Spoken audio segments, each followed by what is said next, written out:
사이다 무비튼. 내 이름은 한은수. 남편 김진수와 둘이서 살고 있다. 남편은 대기업에 다니는데 해외 출장도 많고 굉장히 바쁘다. 그런 남편을 전력으로 내조하기 위해 나는 전업주부를 선택했다. 결혼 5년 차에야 드디어 간절히 원하던 아이를 갖게 됐고 행복과 감동에 꽉 차 있었다. 하루빨리 아기가 보고 싶다며 출산 예정일을 손꼽아 기다리던 남편은 퇴근할 때마다 베이비 용품을 손에 들고 집에 들어왔다. 출산 예정일이 다가올수록 불안해하는 나를 항상 따뜻하게 격려해주던 남편에게 고마움을 느끼면서 편안하고 안정적인 임신기를 보냈다. 뱃속의 아이는 아무 문제 없이 건강하게 자랐고 드디어 산딸이 되었다. 정기 검진 후 입원 준비를 시작할까 하고 필요한 물건들을 사고 있었는데 하복부가 팽창하는 느낌이 들었다. 설마 벌써 아니겠지? 하면서 잠시 휴식을 취했는데 처음 경험하는 몸의 신호는 강한 통증으로 변해갔다. 예정일보다 한 달이나 빠르게 진통이 왔다는 걸 안 나는 곧바로 남편에게 연락했지만 불행하게도 남편은 해외 출장 중이었고 곧바로 귀국은 불가능했다. 불안한 마음으로 혼자서 병원에 갔고 그날 바로 입원 수속을 밟았다. 아직 진통이 약했기 때문에 병실 침대에 누워서 기다리고 있었는데 옆 침대에 점희씨란 임산부가 말을 걸어와서 금방 친해졌다. 점희씨는 턱에 큰 점이 있는 게 특징이었고 성격이 밝고 부침성이 좋았다. 점희씨는 이번이 셋째 출산이라는데 경험자다 보니 나와는 달리 아주 여유 있는 모습이었다. 점희씨는 옆에서 초산의 조산이라 불안으로 가득한 나를 편안하게 해줬다. 나도 첫 아이 땐 정말 불안했었는데 다 지나가더라고요. 의외로 견딜만해요. 그랬구나. 너무 떨리고 기대돼요. 나는 진짜 딸이었으면 했는데 아들만 연속으로 나왔거든요. 그런데 의사가 셋째도 아들이라는 거예요. 그 말을 듣고 어찌나 실망을 했는지 눈물이 다 나더라니까요. 뱃속에 애가 무슨 잘못이 있다고. 나중엔 애한테 미안해지더라고요. 울 정도로 딸이 좋으세요? 그런 은수씨는 어느 쪽이에요? 저는 딸이에요. 허, 좋겠다. 아, 부러워라. 전 아들이어도 똑같이 좋았을 거예요. 점희씨와 얘기를 하는 동안 마음속 가득했던 불안감이 조금씩 진정되는 기분이 들었다. 그날 저녁 남편한테서 다시 연락이 왔는데 역시나 출산일에 맞춰서 귀국하기는 어려울 것 같다고 했다. 하지만 회사에 잘 얘기해서 귀국 일정을 조정했다며 퇴원날까지는 올 수 있을 것 같다고 했다.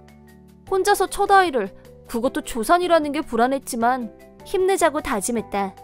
입원한 다음날 양수가 터졌고 분만실로 옮겨진 후 힘든 출산 과정을 거쳐 난상 끝에 무사히 예쁜 여자아이가 태어났다.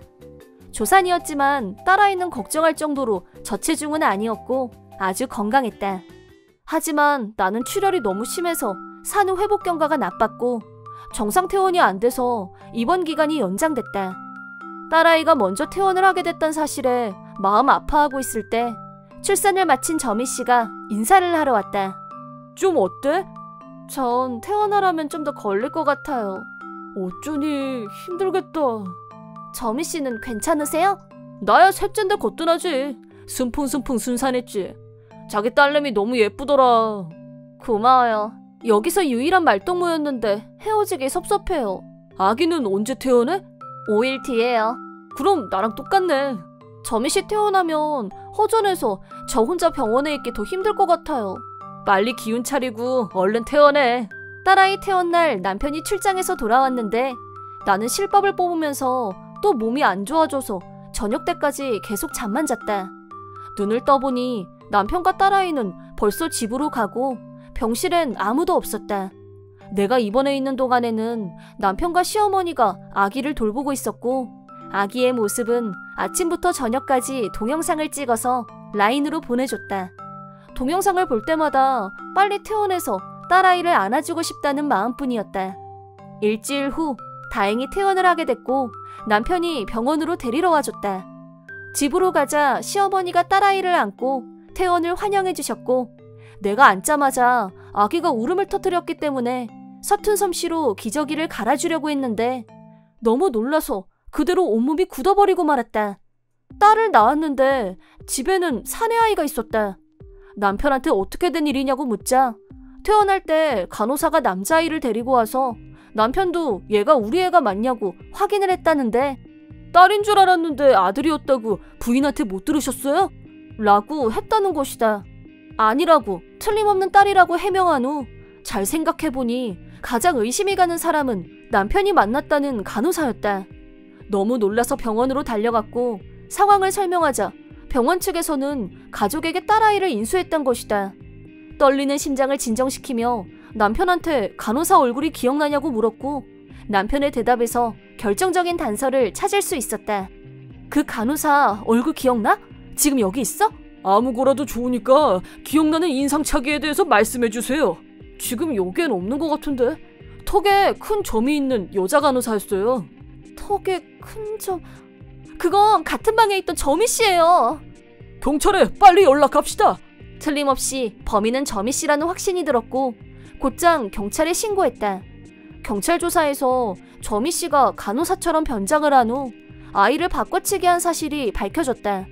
다행히 점희 씨를 곧바로 잡았고 무사히 딸아이를 다시 찾아서 우리 가족 품에 안을 수 있었다.